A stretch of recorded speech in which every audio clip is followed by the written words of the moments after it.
Assalamualaikum warahmatullahi wabarakatuh.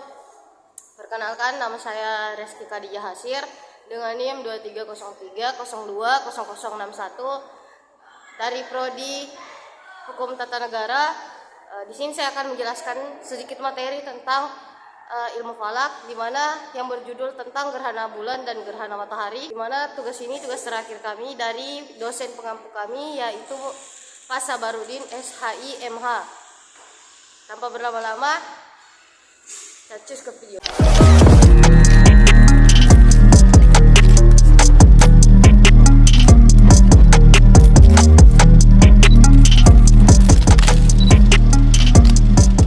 Gerhana bulan terjadi ketika bumi berada di antara matahari dan bulan, sehingga bayangan bumi jatuh ke bulan. Proses ini menciptakan efek visual yang menakjubkan. Ada pula teori-teori gerhana. Teori gerhana mengenai pemahaman tentang orbit dan gravitasi. Ilmuwan seperti Aristoteles dan Kopernikus memberikan kontribusi besar dalam memahami fenomena ini. Ada pula jenis gerhana bulan. Pertama, gerhana bulan total. Seluruh permukaan bulan masuk ke dalam umbra bumi. Bulan akan terlihat berwarna merah gelap atau merah bata karena masih ada sedikit cahaya matahari yang dibiaskan oleh atmosfer bumi dan mengenai bulan. Yang kedua, ada gerhana bulan sebagian. Hanya sebagian permukaan bulan yang masuk ke dalam umbra bumi.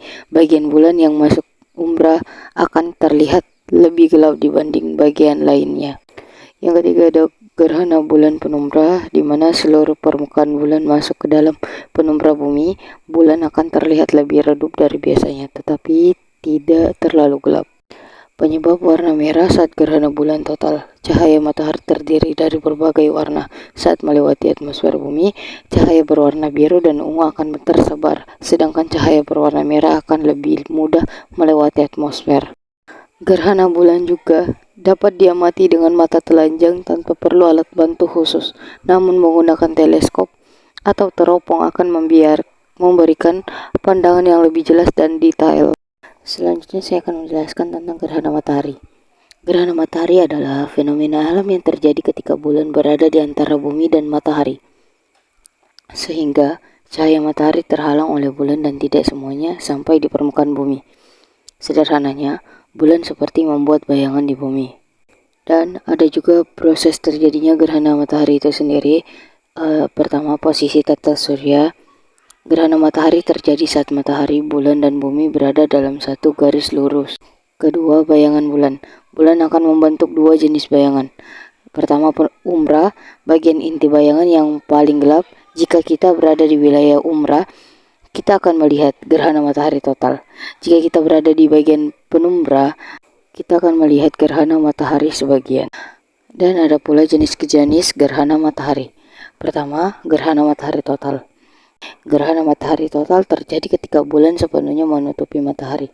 Langit akan menjadi gelap seketika, seolah-olah malam tiba di siang hari. Kedua, gerhana matahari sebagian. Gerhana matahari sebagian terjadi ketika bulan hanya menutupi sebagian matahari. Matahari akan terlihat seperti bulan saja. Ketiga, gerhana matahari cincin terjadi ketika bulan berada pada jarak yang lebih jauh dari bumi, sehingga tidak dapat menutupi seluruh piring matahari. Akibatnya akan terlihat seperti cincin cahaya di sekitar bulan. Ada pula yang tidak boleh dilakukan ketika gerhana matahari terjadi. Pertama, jangan pernah melihat matahari langsung ke matahari saat terjadi gerhana, baik dengan mata telanjang ataupun menggunakan alat optik tanpa filter khusus.